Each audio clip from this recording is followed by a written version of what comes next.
Competition academy की YouTube portal पे आपका स्वागत है। उम्मीद करते हैं कि आप लोगों की पढ़ाई अच्छी चल रही होगी।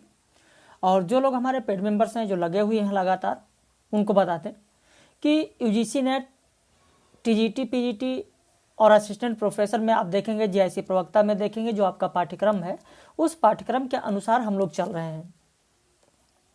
और साथ ही हमारा तीसरा नया बैच, कई लोगों के कहने पर हमारा तीसरा नया बैच जो प्रारंभ होने जा रहा है वो 5 फरवरी को प्रारंभ होने जा रहा है। और मैंने उसमें बता भी रखा है लोगों को, जितने लोगों ने पूछा है पूरा विस्तृत मैंने उन लोगों को बता दिया है। लेकिन यदि आप भी हमारे नए मेंबर्स हैं, हमारे साथ जुड़ना चाहते हैं, हमारे चैनल पर वीडियो को देख रहे हैं, तो चैनल को सब्सक्राइब कर लीजिए, वीडियो को लाइक कर लीजिए। और आज हम लोग बात करने जा रहे हैं काव्यशास्त्र। काव्यशास्त्र में भारतीय काव्यशास्त्र आप लोगों का हो चुका है। आइए एक बार पाठ्यक्रम की बात कर लेते हैं जो यूजीसी नेट का पाठ्यक्रम है। सारे पाठ्यक्रम की हम लोग बात करते चलेंगे साथ में। काव्य के लक्षण, काव्य हेतु, काव्य प्रयोजन, ये सारी चीज आपकी हो चुकी है। प्रमुख संप्रदाय, उनके सिद्धांत हो चुका है। रस निष्पत्ति, साधारणीकरण, शब्द शक्ति, काव्य गुण, काव्य दोष हो चुका है। अब हम लोग पाश्चात्य काव्यशास्त्र की बात करेंगे, जिसमें प्लेटो का काव्य सिद्धांत है, अरस्तु का अनुकरण सिद्धांत है, त्रासदी विवेचन है, वेरेचन सिद्धांत है, वर्ड्सवर्थ का काव्य भाषा सिद्धांत है, कॉलरिज का कल्पना और फैंटेसी सिद्धांत है, टी.एस. इलियट का निर्वैतिकता का सिद्धांत है, परंपरा की अवधारणा है, आई.ए. रिचर्ड्स का मूल सिद्धांत, संप्रेषण सिद्धांत, काव्य भाषा सिद्धांत, रूसी रूपवाद और नई समीक्षा में मिथक, फंतासी, कल्पना, प्रतीक और बिंब की बात करेंगे। इन सब का पीडीएफ जो हमारे पेड मेंबर्स हैं उनके व्हाट्सएप पर पहुंच चुका है, उसे आप लोग पढ़ते रहें और साथ में इस वीडियो को देखते रहें। अब बात कर लेते हैं जो हमारे टीजीटी पीजीटी के कैंडिडेट हैं उनके सिलेबस की बात कर लेते हैं। तो यहाँ पर आप देखें, जो पहला बैच था, पहले बैच और दूसरे बैच में जो हमारे मेंबर्स हैं जो पहले एडमिशन लिए थे, उनका टीजीटी पीजीटी का जो सिलेबस है आप पहले देख लें। एक एक की बात कर लेते हैं। हिंदी साहित्य का इतिहास मैंने करा दिया। आदिकाल, भक्तिकाल के अंतर्गत संत काव्य, सूफी काव्य, राम काव्य, कृष्ण काव्य, इसके अलावा रीतिकाल, आधुनिक काल, द्विवेदी युग, भारतेंद्र युग, छायावाद, ये जितनी रचना जितने काल हैं इनकी बात हो चुकी। इनका पीडीएफ आपको मिल चुका, इनके वीडियो लेक्चर मिल चुके हैं। साथ ही गद्य विधाओं के विकास की बात हो गई, काव्य के भेद की बात हो गई है, हिंदी की बोलियां हो गई, विभाषाएं, उपभाषाएं, देवनागरी लिपि, व्याकरण, लिंग, वचन, कारक, संधि, समास, ये सारी चीजें आपको कराया जा चुका है। अब सिर्फ और सिर्फ आपका बच रहा है संस्कृत का पोर्शन, संस्कृत साहित्य बच रहा है। बाकी चीजें जो हमारे पुराने मेंबर्स हैं उनका हो चुका है। जिन लोगों ने अभी बाद में एडमिशन लिया है, घबराने की जरूरत आपको नहीं है। अभी दोबारा भी सिलेबस कराएंगे और लगातार हम लोग आगे चलते रहेंगे। ऐसे इस सिलेबस में अगर हम देखें प्रवक्ता में, तो यहाँ पर आप देख रहे हैं कि इसमें भी वही सिलेबस है जो आपके टीजीटी में है। यहाँ पर भी ये देखेंगे सारी चीजें हो चुकी हैं, लेकिन भारतीय काव्यशास्त्र आपके पाठ्यक्रम में है, पाश्चात्य काव्यशास्त्र टीजीटी और पीजीटी में नहीं है। लेकिन जो विविध प्रश्न होते हैं उन विविध प्रश्नों में पाश्चात्य काव्यशास्त्र से भी प्रश्न पूछे जाते हैं। और ये केवल मैं ऐसे नहीं कह रहा हूं, जो आए हुए प्रश्न हैं हम उस आधार पर कह रहे हैं। तो इसलिए यह वीडियो टीजीटी और पीजीटी वालों के लिए भी जरूरी है, वो देखें। और देखिए इस तरीके के प्रश्न पूछे जाते हैं। मैंने उदाहरण के रूप में कुछ प्रश्न लिया, जैसे आप देखें 2013 में पीजीटी में पूछा गया है कि सर्वोत्तम शब्द अपने सर्वोत्तम क्रम में कविता होती है, किसने कहा है? कॉलरिज ने कहा है। ऐसे आप देखें पीजीटी 2013 में यह प्रश्न पूछा गया कि हमारे सबसे मधुर गान वह हैं जिसमें विषादपूर्ण भाव व्यक्त किए जाते हैं। इसी तरीके से आप देखें यह प्रश्न पूछा गया कि कविता अपने मूल रूप में जीवन की आलोचना है, किसने कहा है? तो जो पाश्चात्य काव्यशास्त्र हैं, इन पाश्चात्य काव्यशास्त्र से भी पीजीटी में प्रश्न पूछे जाते हैं। तो आप लोग ध्यान रखें कि जो विविध प्रश्न होते हैं उनसे प्रश्न आते हैं। तो इसलिए यह वीडियो आप लोगों के लिए भी, जो हमारे टीजीटी पीजीटी के कैंडिडेट हैं, जीआईसी प्रवक्ता के कैंडिडेट हैं, उनके लिए भी महत्वपूर्ण है। तो 2 दिन लगेगा, 2 दिन में इसको हम लोग समाप्त कर देंगे। फिर इसके बाद जो यूजीसी नेट का यूनिट 4 है उसे लास्ट में कराएंगे, यूनिट 5 जो है उसे हम लोग शुरू कर देंगे 2 दिन बाद। यूनिट 5 है कविता, और जो कविता वाला पोर्शन है वो हमारे सभी कैंडिडेट के लिए महत्वपूर्ण है। तो आइए पाश्चात्य काव्यशास्त्र की बात करते हैं। अब आपके मन में सवाल उठता होगा, जब जब पाश्चात्य काव्यशास्त्र की बात होती है, ये जो पाश्चात्य काव्यशास्त्र है, पाश्चात्य काव्य चिंतन है, इसकी परंपरा का विकास 5वीं सदी ईस्वी पूर्व माना जाता है। और बहुत सारे यूनानी लेखक हुए हैं जिन्होंने आप देखेंगे कि इस पाश्चात्य काव्यशास्त्र को बढ़ावा दिया। लेकिन यूनान का महान जो दार्शनिक है प्लेटो, एक मौलिक चिंतन के रूप में विख्यात हैं, और वो सोक्रात के शिष्य थे। तो उन्हीं से इस परंपरा का प्रारंभ माना गया। ऐसा नहीं है कि केवल यहीं से माना गया, इससे पहले भी आप देखेंगे कि बहुत सारे मत प्रचलित थे, बहुत सारे सिद्धांत इससे पहले भी प्रचलित थे, उसकी भी बात हम लोग करेंगे। लेकिन पाश्चात्य काव्यशास्त्र जब प्रारंभ होता है, आप इन साहित्यकारों का नाम सुनते हैं तो आपके मन में यह सवाल उठता है कि प्लेटो का काव्य सिद्धांत आखिर है क्या? प्लेटो ने कविता का पूर्ण बहिष्कार क्यों किया? क्या ऐसा कारण था? प्लेटो ने काव्य के 3 गुण कौन कौन से माने हैं? प्लेटो और अरस्तु का जो अनुकरण सिद्धांत है, दोनों ने अनुकरण सिद्धांत दिया, दोनों के अनुकरण सिद्धांत में आखिर मौलिक अंतर क्या है? और जो 3 सिद्धांत है, अनुकरण सिद्धांत, त्रासदी सिद्धांत, विरेचन सिद्धांत, इन तीनों में मौलिक अंतर क्या है? अरस्तु ने किस कारण अनुकरण, त्रासदी और विरेचन सिद्धांत दिया? क्या कारण था इन तीनों सिद्धांत देने के पीछे? वहीं जब वर्ड्सवर्थ की बात आती है तो वर्ड्सवर्थ का काव्य भाषा सिद्धांत क्या है? प्लेटो और वर्ड्सवर्थ के काव्य सिद्धांत में अंतर क्या है? वर्ड्सवर्थ के भाषा संबंधी विचारों की आलोचना लोगों ने क्यों की? रिचर्ड्स और वर्ड्सवर्थ के काव्य भाषा सिद्धांत में क्या अंतर है?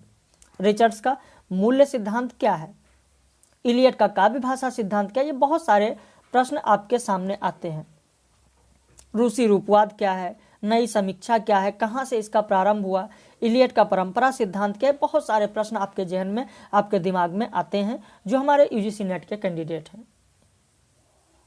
क्योंकि जेआरएफ निकालना फिर इतना आसान नहीं होता है जब तक कि आप संपूर्ण पाठ्यक्रम को विस्तृत से न पढ़ें, तब तक आसान नहीं होता है। नेट तो हो जाता है, बहुत सारे हमारे इसमें कैंडिडेट हैं, हमारे हैं, इसीलिए लोग जेआरएफ के लिए ज्वाइन करते हैं। नेट तो हो ही जाता है, 2 बार कोई नेट क्वालिफाई है, कोई 3 बार नेट क्वालिफाई है, जेआरएफ नहीं हो रहा है, कभी 1 नंबर से रुक रहा है, कभी 2 नंबर से रुक रहा है, तो आखिर उसका कहीं ना कहीं कारण यही है कि आप चीज़ों को विस्तृत नहीं पढ़ते हैं। और जब तक विस्तृत नहीं पढ़ेंगे तब तक जाहिर सी बात है कि ज़्यादातर प्रश्न जो होते हैं, जो हाई लेवल होते हैं, उन्हें आप हल नहीं कर पाते हैं। तो आइए शुरू करते हैं सबसे पहले प्लेटो से। प्लेटो का काव्य सिद्धांत क्या है? यूनान के दार्शनिक जो प्लेटो हैं, इनका जन्म है 427 से 347 ईसा पूर्व। इनकी 3 रचनाएं हैं, the Republic, the Statesman, the Laws. ये रचनाएं भी पूछी जाती हैं कि कौन सी रचनाएं प्लेटो की हैं या कौन सी रचनाएं प्लेटो की नहीं हैं। प्लेटो के गुरु, पहले इनका संक्षिप्त परिचय जान लें। प्लेटो के गुरु सुकरात। प्लेटो के एक समकालीन कवि थे जिनका नाम होमर था। प्लेटो के शिष्य का नाम अरस्तु था। प्लेटो ने साहित्यिक विचार, दार्शनिक और राजनीतिक सिद्धांतों से प्रभावित थे। प्लेटो का जो विचार था, साहित्यिक विचार, दार्शनिक और राजनीतिक सिद्धांतों से प्रभावित था। प्लेटो से पूर्व थोड़ा सा यहाँ पर आपको बता दें कि जो पाश्चात्य काव्यशास्त्र है वो यूनान का है। अभी मैंने इससे पहले आपको बताया कि पाश्चात्य काव्यशास्त्र यूनान का है। यूरोप में काव्य चिंतन का आरंभ इन्हीं प्लेटो से माना जाता है। प्लेटो कला और साहित्य की कसौटी पर वह आनंद और सौंदर्य को न मानकर उपयोगितावाद को मानते हैं। प्लेटो ने जो सिद्धांत दिया इनके सिद्धांतों से पहले भी आप देखेंगे कि 3 सिद्धांत, यूनानी काव्य चिंतन में 3 सिद्धांत प्रचलित थे।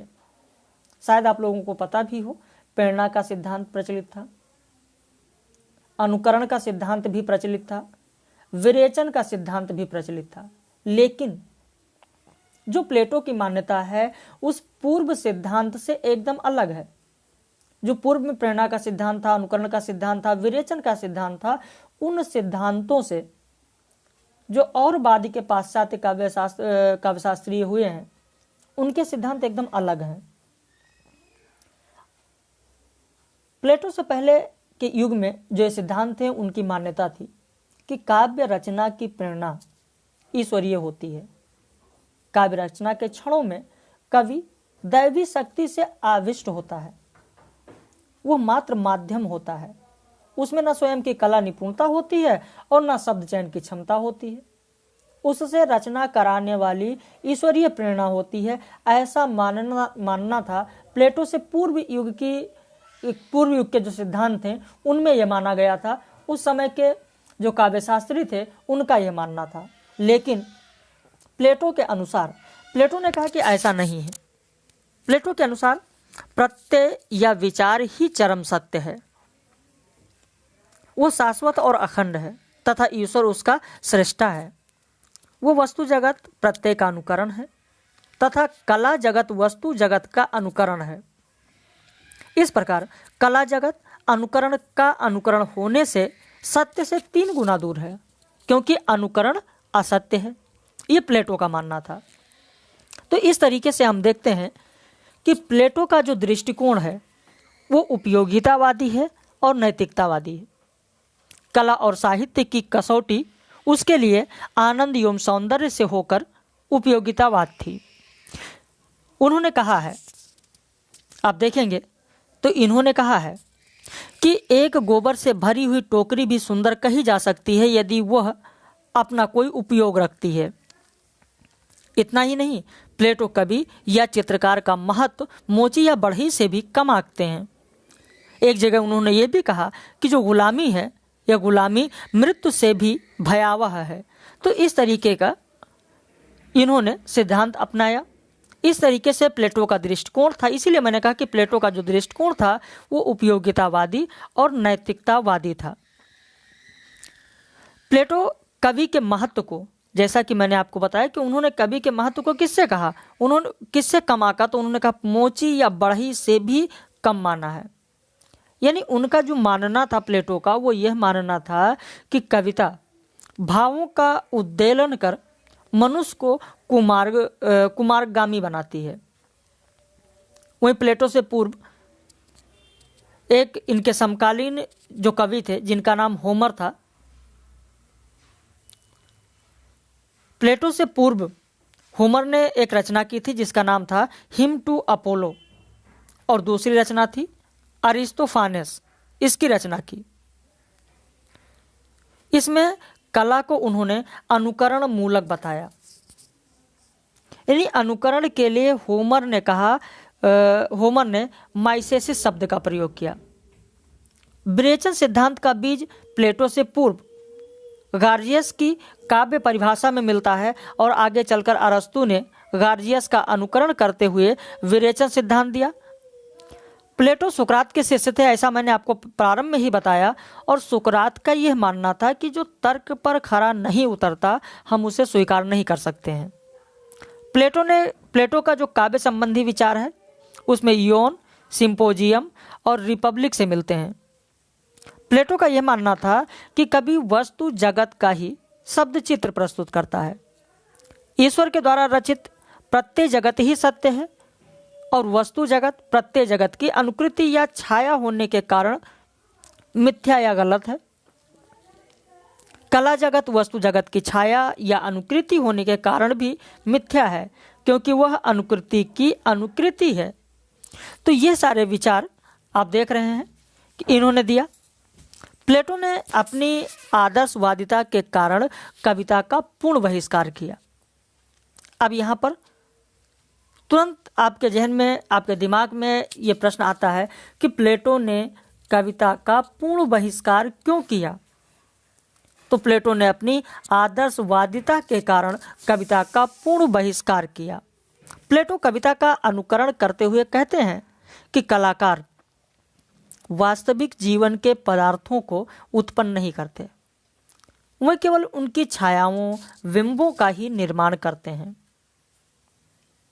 प्लेटो के अनुसार काव्य कितने प्रकार के होते हैं, प्रश्न पूछा जाता है। तो प्लेटो के अनुसार काव्य 3 प्रकार के होते हैं। प्रहसन होता है, दुखांत नाटक होता है और अनुकरणात्मक होता है।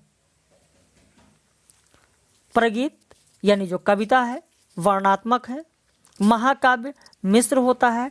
कविता या प्रगति के 3 प्रमुख अंग प्लेटो ने माना है। प्लेटो ने कविता के 3 अंग कौन कौन से माना है? शब्द, माधुर्य और लय। यह भी आपके लिए बहुत ही महत्वपूर्ण है। 3 कौन कौन से माना, ध्यान देना, शब्द, माधुर्य और लय। जो प्लेटो का अनुकरण सिद्धांत है, प्लेटो का अनुकरण सिद्धांत एक शुद्ध प्रत्ययवादी दार्शनिक सिद्धांत है। प्लेटो का यह मानना था कि जब काव्य ही मिथ्या है तो गणतंत्र में कवियों का कोई स्थान नहीं।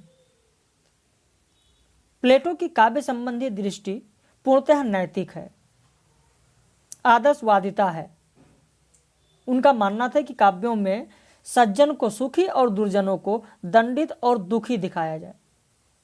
प्लेटो ने काव्य का विरोध जो किया है, काव्य का जो पूर्ण बहिष्कार किया है, अपनी आदर्शवादिता के कारण किया है। यह मैंने आपको अभी प्रारंभ में बताया। लेकिन अगर इस आदर्शवादिता में देखें कि कौन कौन से मत थे जिस मत पर उन्होंने विरोध किया, उनकी आदर्शवादिता में क्या क्या शामिल था। अगर प्रश्न पूछा जाए कि काव्य प्लेटो की आदर्शवादिता में क्या क्या शामिल था, किस प्रकार के आदर्शवादी थे, कॉपी पेन आपके पास होगा ही, आप लिख सकते हैं। इसमें 4 था। पहला लिखें। पहले पॉइंट की बात करें तो नैतिकता। उनकी आदर्शवादिता में नैतिकता था। उनकी आदर्शवादिता में भावात्मकता थी।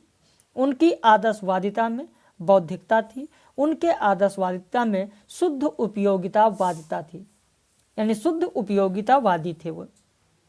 तो ये 4 पॉइंट उनके आदर्शवादिता में शामिल हैं, जिसके कारण उन्होंने कविता का पूर्ण बहिष्कार किया।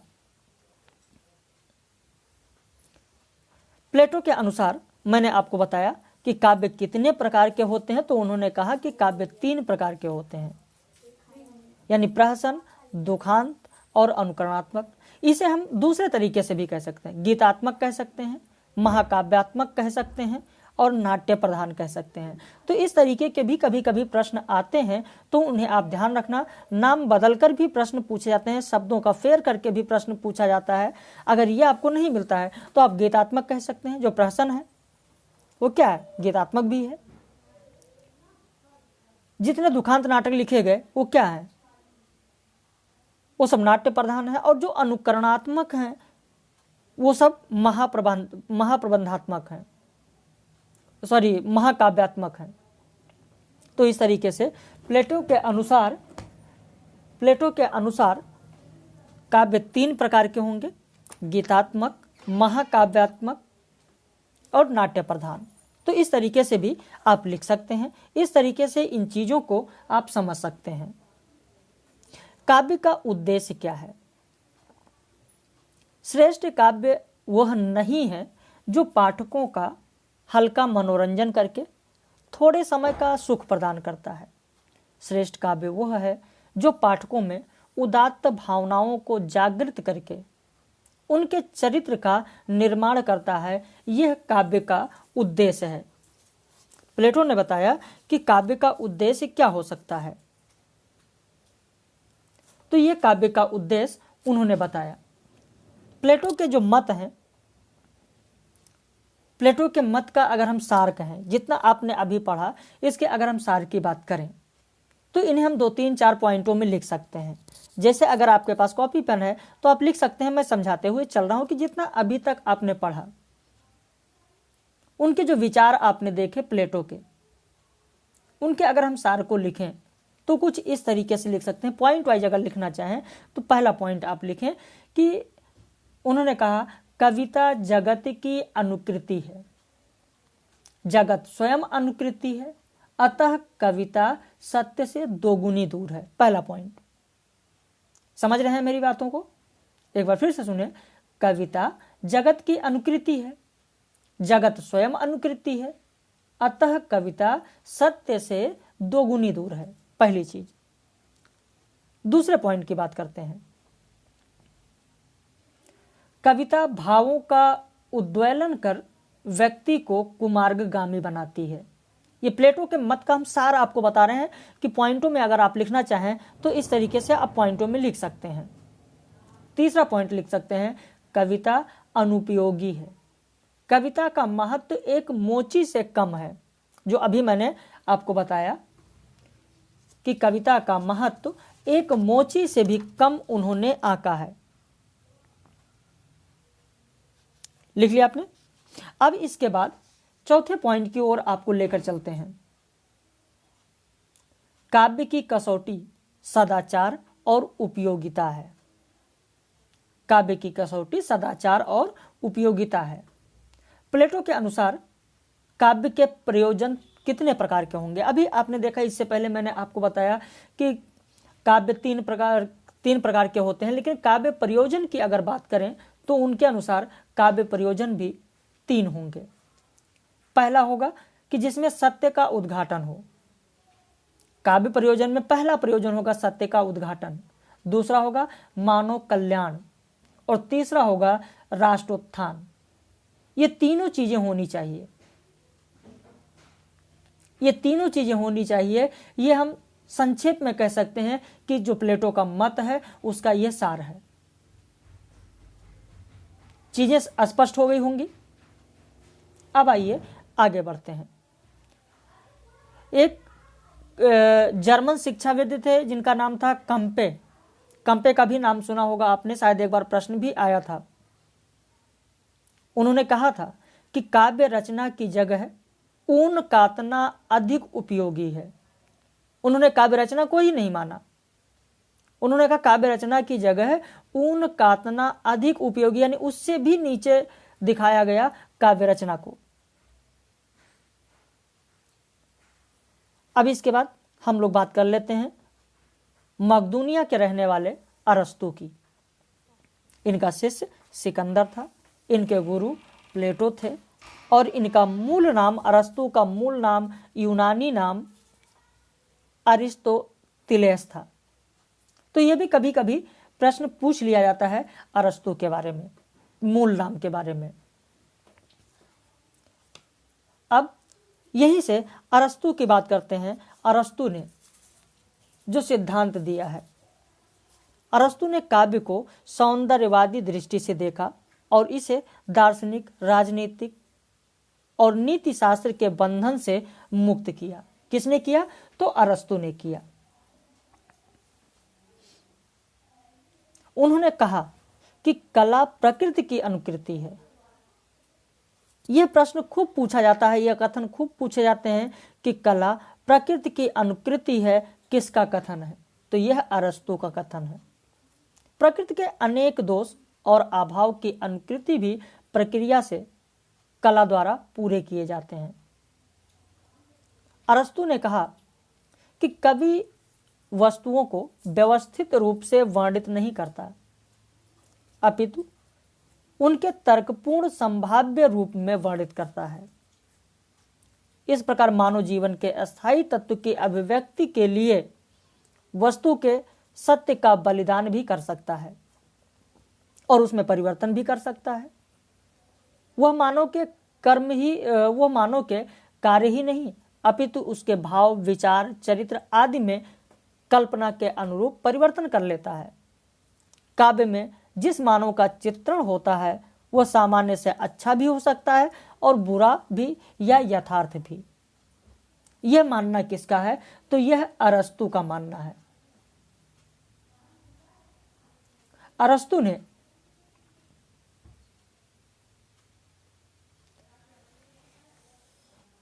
ने यह भी बताया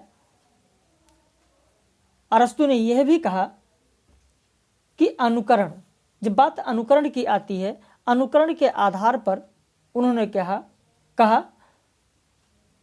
कि अनुकरण शब्द का प्रयोग जिस अर्थ में किया जाए, इसकी व्याख्या उसके टीकाकार अपने अपने ढंग से करते हैं।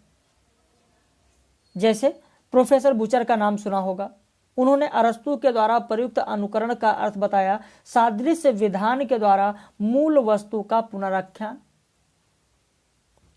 वहीं अरस्तु के द्वारा अनुकरण शब्द का जो प्रयोग किया गया, प्रोफेसर मरे ने बताया कि अनुकरण का अर्थ सर्जना का अभाव नहीं अपितु पुनर्सर्जना है। लेकिन अरस्तु ने खुद कहा कि नहीं, ऐसा नहीं है।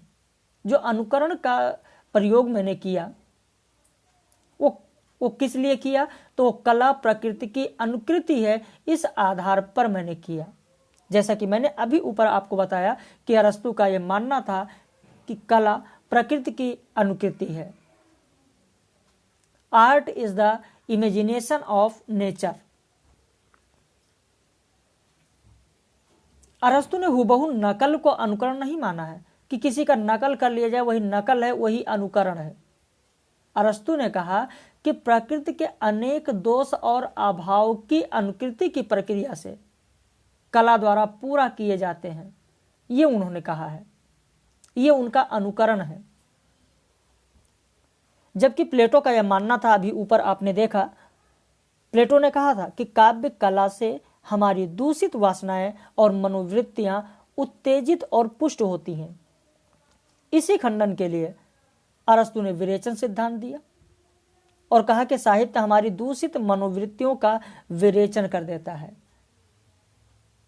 अरस्तु ने यह भी कहा कि यदि करुणा और भय हमारे मन में एकत्र होते रहते हैं तो वह हानिकारक हैं। दुखांत नाटकों में कृत्रिम रूप से हमारी करुणा और भय की भावनाओं को निकास का अवसर मिल जाता है। और उन्होंने ये भी कहा, अरस्तु ने यह भी कहा कि ट्रेजेडी एक क्रिया है जो हम में करुणा और भय की भावना जागृत करके हमारी भावनाओं को बाहर निकालने का मार्ग प्रशस्त कर देती है। अगर आपके पास कॉपी पेन है तो जरूर लिखें कि अरस्तु ने जो विरेचन सिद्धांत दिया, विरेचन सिद्धांत की व्याख्या 3 प्रकार से उन्होंने की है। अरस्तु ने विरेचन सिद्धांत की व्याख्या 3 प्रकार से की है। पहला लिखें धर्म परक आधार पर, दूसरा लिखें नीति परक आधार पर, और तीसरा लिखें कला परक आधार पर। विरेचन सिद्धांत की व्याख्या अरस्तु ने 3 प्रकार से की है। पहला धर्म परक, दूसरा नीति परक और तीसरा कला परक।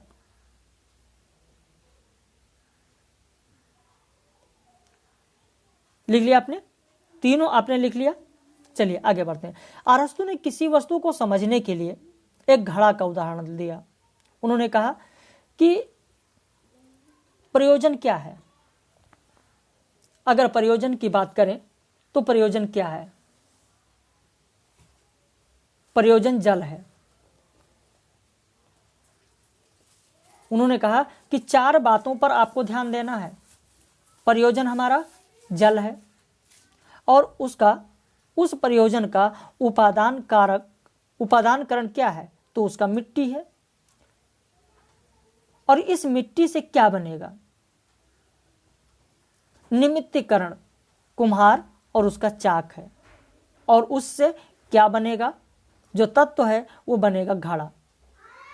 तो इस तरीके से आप देखेंगे कि अरस्तु ने किसी वस्तु को ठीक से समझने के लिए घड़ा निर्माण की प्रक्रिया का उदाहरण दिया और 4 बातों पर ध्यान देना आवश्यक बताया। और ये 4 बातें कौन कौन सी हैं? प्रयोजन, उपादानकरण, निमित्तीकरण और तत्व। ठीक इसी तरीके से अरस्तु ने ट्रेजेडी के 6 अंग माने हैं। जो दुखांतक हैं, जो ट्रेजेडी है, उसके कितने अंग माने हैं, यह भी प्रश्न पूछा जाता है। तो उसके इन्होंने 6 अंग माने हैं। 6 अंग कौन कौन से हैं, आप उनकी बात करें। सबसे पहले होगा कथानक। फिर होगा चरित्र, उसके बाद विचार, उसके बाद पद योजना, फिर गीत और अंत में दृश्य। तो इस तरीके से अरस्तु ने ट्रेजेडी के 6 अंग माने हैं। अरस्तु ने जो काव्यशास्त्र की रचना की वो 2 सृष्टियों से की है। 2 सृष्टियां कौन कौन सी हैं? आप लोगों को पता होगा, अरस्तु ने जो काव्यशास्त्र की रचना की वो पहली सृष्टि ये थी कि यूनानी जो काव्य हैं उन यूनानी काव्य का वस्तुगत विवेचन और विश्लेषण किया, और फिर उसके बाद उनकी जो दूसरी दृष्टि थी काव्यशास्त्र रचना की वो ये थी कि प्लेटो के द्वारा काव्य पर लगाए गए आक्षेपों का समाधान करना। जो प्लेटो ने काव्य पर आक्षेप लगाए थे उनका समाधान के लिए उन्होंने काव्यशास्त्र की रचना की। आक्षेप क्या लगाए थे? अभी मैंने इससे पहले जब बात की थी प्लेटो की तो मैंने आपको बताया था कि उनका यह मानना था प्लेटो का कि कला और साहित्य की कसौटी के लिए आनंद और सौंदर्य न होकर उपयोगितावाद थी। उनका मानना था कि एक गोबर से भरी हुई टोकरी भी सुंदर कही जा सकती है यदि वह अपना कोई उपयोग रखती हो, अन्यथा एक स्वर्ण जड़ित चमचमाती हुई ढाल भी असुंदर है यदि वह उपयोग की दृष्टि से महत्वहीन हो। तो ये जो आक्षेप लगाए गए, इसी आक्षेप को समाप्त करने के लिए, इसी आक्षेप को कम करने के लिए, इसी के विरोध में अरस्तु ने अपने काव्यशास्त्र की रचना की। अरस्तु ने महाकाव्य, दुखांतक, प्रहसन, ये अनुकरण का भेद बताया। उन्होंने कहा अनुकरण के 3 भेद हैं। अनुकरण के 3 भेद हैं। 3 भेद कौन कौन से? मैंने आपको बताया कि उन्होंने कहा महाकाव्य, दुखांतक और प्रहसन।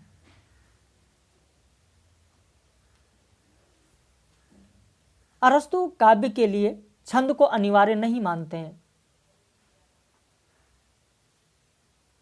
और साथ ही उन्होंने जो 3 काव्यों के भेद बताए, महाकाव्य, दुखांतक और प्रहसन, इसमें भी 3 भेद माना, माध्यम, विषय और पद्धति। अब इसके बाद आगे बढ़ते हैं। अरस्तु ने कहा कि काव्य व्यापार में निरत मनुष्य अनुकरण का विषय है। ये किसका मानना है? तो अरस्तु का मानना है कि काव्य व्यवहार में निरत मनुष्य अनुकरण का विषय है। प्रश्न उठता है कि अरस्तु ने जो काव्य दोष की बात की है वो काव्य दोष को कितने आधार पर माना है, कितने आधार उसमें माना है? तो 5 आधार। आपको लिखने की जरूरत नहीं है कि 5 कौन कौन से हैं।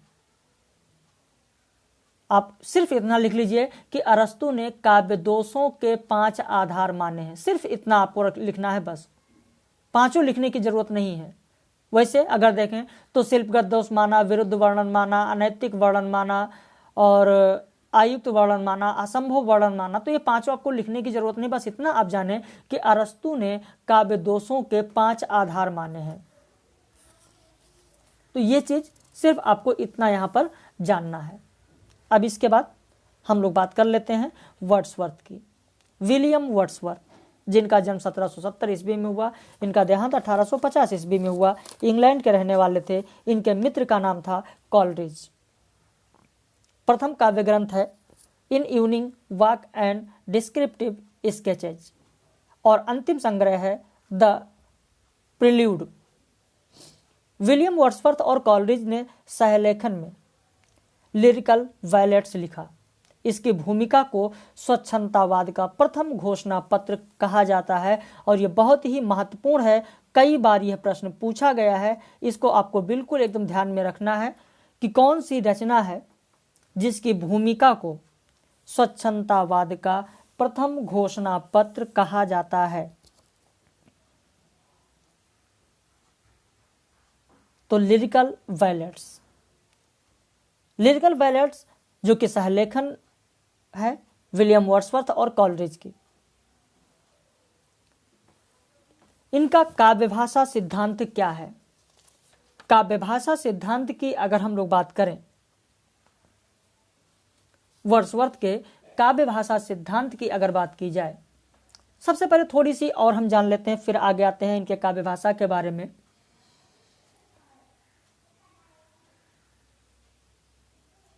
जिस तरीके से हमारे भारतीय शास्त्रों में, भारतीय साहित्य में आधुनिक काल के जो छायावादी कवि रहे हैं सुमित्रानंदन पंत। अब अगर मैं सुमित्रानंदन पंत की बात कर रहा हूं तो जाहिर सी बात है आपके दिमाग में सुमित्रानंदन पंत की रचनाओं के बारे में, उनकी विषय वस्तु के बारे में सारा ज्ञान आपको होगा ही। तो जिस तरीके से आधुनिक काल में छायावादी कवि सुमित्रानंदन पंत रहे हैं, उन्हीं के भांति अगर हम बात करें तो यहां पर विलियम वर्ड्सवर्थ की का काव्य भाषा सिद्धांत है। उन्हीं के भांति वर्ड्सवर्थ ने भी प्रकृति निरीक्षण से कविता की ओर अपने झुकाव को व्यक्त किया है।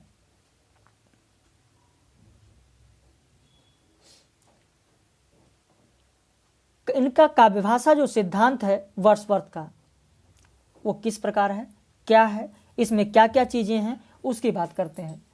सबसे पहले देखते हैं कि इनके काव्य भाषा सिद्धांत में देखते हैं कि वर्ड्सवर्थ ने परंपरागत काव्य भाषा और काव्य शैली का तीव्र विरोध किया। उनका मानना था कि काव्य में ग्रामीणों की दैनिक भाषा का प्रयोग होना चाहिए। किसका मानना था? तो वर्ड्सवर्थ का मानना था। वर्ड्सवर्थ का यह भी मानना था कि कृत्रिमता के आधार पर सरलता को शैलीगत सौंदर्य माना गया। उन्होंने यह भी कहा कि काव्य की विषय वस्तु भी ग्रामीण जीवन से जुड़ी होनी चाहिए, गद्य और पद्य की भाषा समान होनी चाहिए। ये किसका मानना है? वर्ड्सवर्थ का मानना है। बहुत ज़्यादा विस्तृत ना चल के हम लोग संक्षेप में यहाँ पर चल रहे हैं। कविता प्रबल भावावेगों का स्वच्छंद प्रवाह है। प्रबल भावों की भाषा स्वतः ही भव्य, सजीव और चित्रात्मक होगी। वर्ड्सवर्थ का यह भी मानना था कि छंद कविता के लिए अनिवार्य नहीं है, छंद कविता के लिए अनिवार्य नहीं है, लेकिन उन्होंने छंद की महत्ता एवं शक्ति को स्वीकार किया है। वर्ड्सवर्थ भाषा के दोषों को दूर करने के लिए वैसे शब्दों को निकालने के पक्षधर थे जो कविता में अरुचिकर हो या जुगुप्सा उत्पन्न करता हो। तो यह भी आपके लिए बहुत ही महत्वपूर्ण है। वर्ड्सवर्थ रीतिबद्धता को अस्वाभाविक मानते हैं। वर्ड्सवर्थ जो रीतिबद्धता है उसको अस्वाभाविक मानते हैं। उनका मानना था कि मैंने कई ऐसे अभिव्यंजना प्रयोगों को जो स्वतः उचित और सुंदर है बचाया है, क्योंकि निम्न कोटि के कवियों ने उनका इतना अधिक प्रयोग बार बार किया कि उनके प्रति ऐसी अरुचि उत्पन्न हो गई है कि उसे किसी कला के द्वारा दूर नहीं किया जा सकता। यह मानना वर्ड्सवर्थ का है। इसीलिए वर्ड्सवर्थ रीतिबद्धता को अस्वाभाविक मानते हैं। कारण समझ में आ गया होगा कि आखिर में जो वर्ड्सवर्थ हैं, यह वर्ड्सवर्थ रीतिबद्धता को अस्वाभाविक क्यों मानते हैं? क्या कारण है? क्या कारण है कि नई नई चीजों को समाहित करते जा रहे हैं काव्य में? उसका कारण यही है। उनका सीधा मानना था, एक बार उनका कोटेशन सुने, उन्होंने कहा कि मैंने कई ऐसे अभिव्यंजना प्रयोगों को जो स्वतः उचित और सुंदर हैं बचाया है, क्योंकि जो निम्न कोटि के कवियों हैं, निम्न कोटि के कवियों ने इनका इतना अधिक प्रयोग बार बार किया है कि उनके प्रति ऐसी अरुचि उत्पन्न हो गई है कि उसे किसी कला के द्वारा दूर नहीं किया जा सकता। वर्ड्सवर्थ के अनुसार भाषा और विचार तथा भाषा का संबंध स्वाभाविक है। जिस प्रकार का और जिस कोटि का भाव होगा उसी प्रकार की और उसी कोटि की भाषा होगी। यह मानना वर्ड्सवर्थ का है। वर्ड्सवर्थ, एक बार फिर से ध्यान दीजिएगा और गौर से सुनिएगा, आप लोगों के लिए बहुत ही महत्वपूर्ण है। उनका यह मानना था कि भाषा, भाव और विचार तथा भाषा का संबंध स्वाभाविक है। जिस प्रकार का और जिस कोटि का भाव होगा उसी प्रकार की उसी कोटि की भाषा होगी। तो वर्ड्सवर्थ ने काव्य भाषा के विवेचन में कहा कि कल्पना और भाव की कृतियों की एक और केवल एक भाषा होनी चाहिए, चाहे वह कृतियां गद्य में हो या पद्य में हो। छंद इस प्रकार की कृतियों के लिए ऊपरी या आकस्मिक तत्व होते हैं। वर्ड्सवर्थ गद्य और पद्य की भाषा में अंतर नहीं मानते हैं।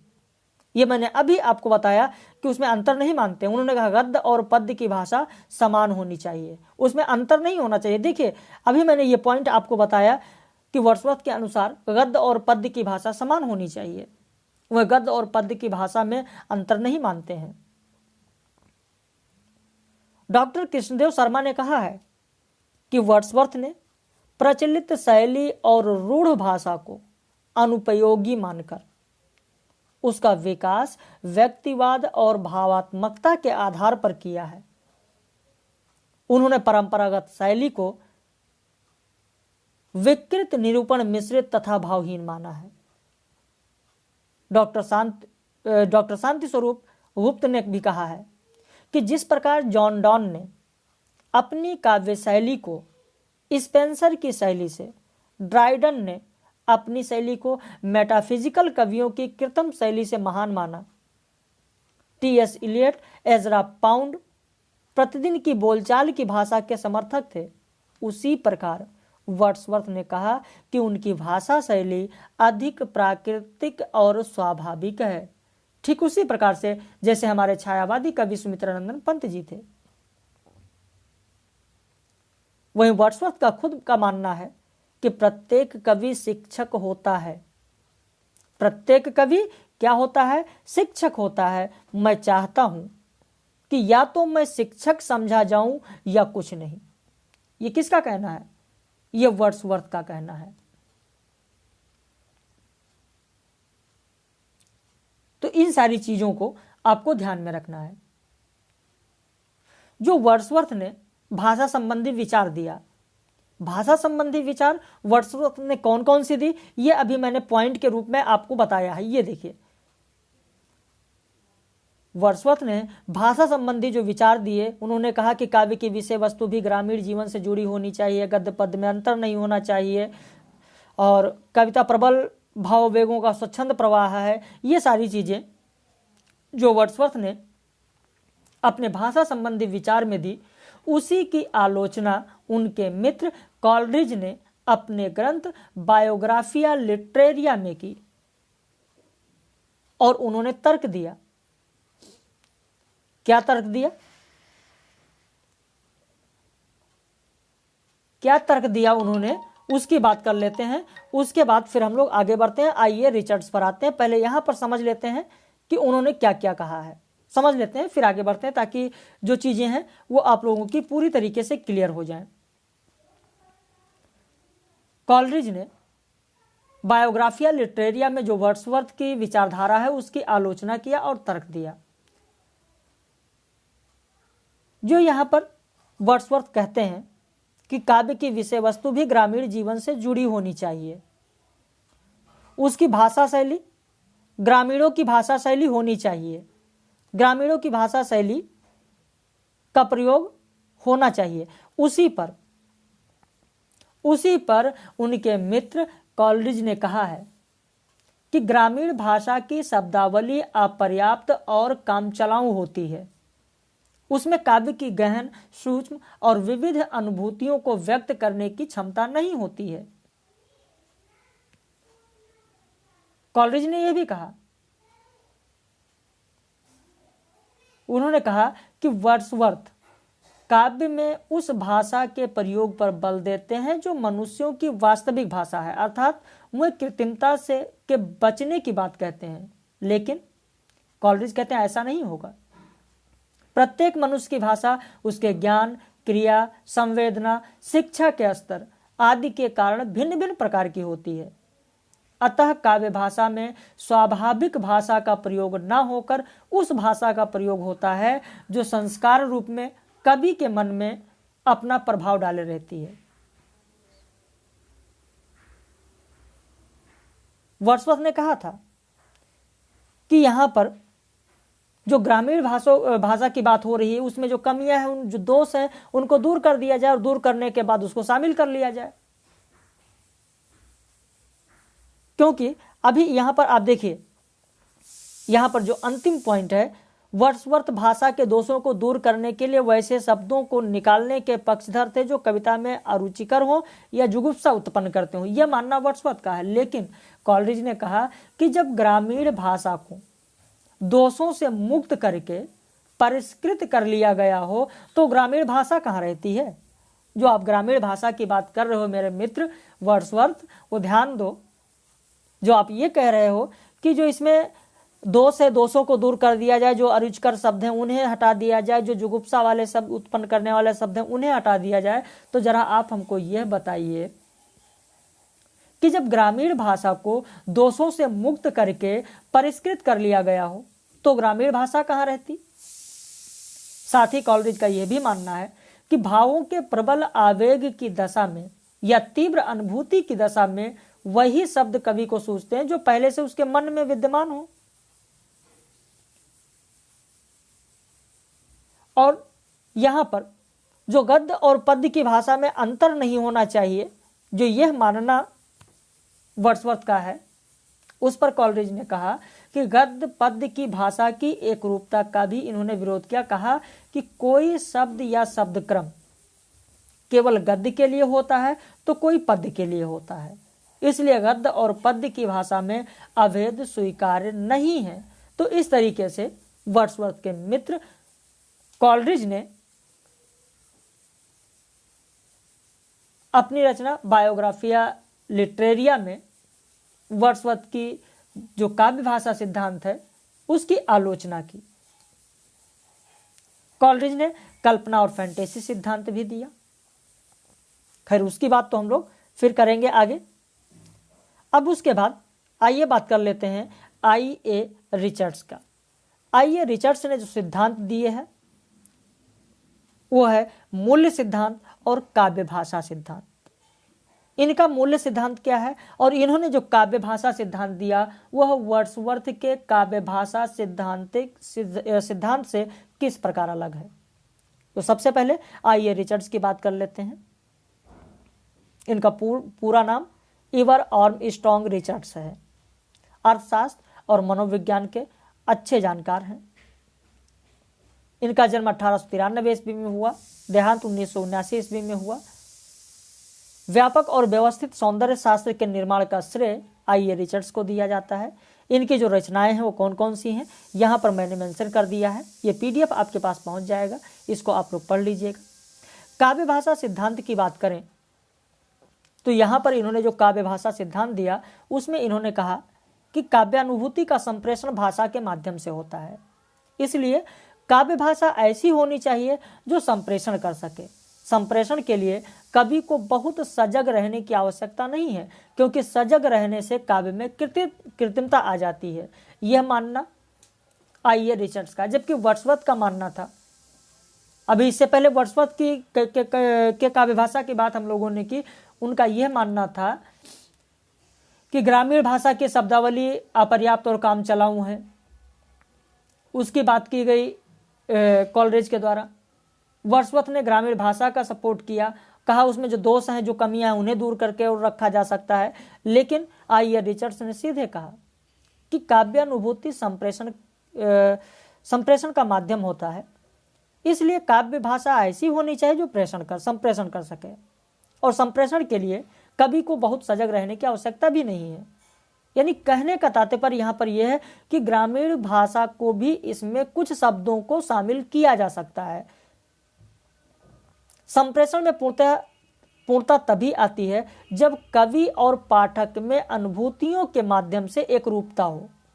ऐसा नहीं है कि पूरा साहित्यिक भाषा लिख दिया गया, जो ग्रामीण क्षेत्र के हैं वो उसको समझ ही नहीं पा रहे हैं, शब्दों का अर्थ ही नहीं समझ में आ रहा है, फिर कोई मतलब नहीं होगा। क्योंकि काव्य जो होता है, यह काव्य एक संप्रेषण का माध्यम है।